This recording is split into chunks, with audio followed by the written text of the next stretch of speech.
Autoindustrija paver daudz un dažādu iespēju. Nākamajā stāstā par vienu no tām.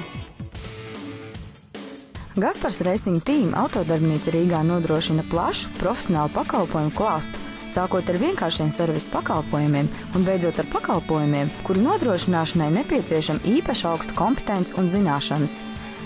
Šī autodarbnīca veic stūres mehānismu remontu, restaurācijas darbus vieglajiem, apvidus, sporta un komerctransportiem. Autodarbnīca Gaspars Racing Team darina arī jahtām dzerskrūves, reliņus un mastus no alumīnija, nerūsējošā tērauda, misiņa vai nebrāla.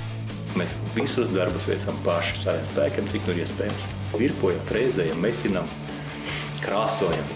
Visu paši. Paši esam izgājuši visu to no bāzākā mehāniķa, melna un tam līdzīgi līdz tam, kas esam.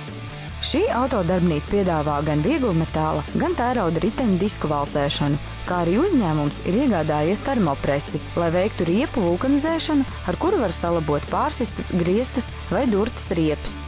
Viens no uzņēmuma mehāniķiem, Aivis Saulīts, pēc 4 gadu pārtraukuma nolēma izmēģināt savus spēkus motosportā, un no 36 dalībniekiem, kas startēja, finišā ieņēma 6. vietu, ko uzņēmums uzskata par labu rezultātu pēc tik ilga pārtraukuma, un, lai varētu turpināt piedalīties sacensībās, tiek nodrošināts ar tehniku un nepieciešamo inventāru no uzņēmuma puses.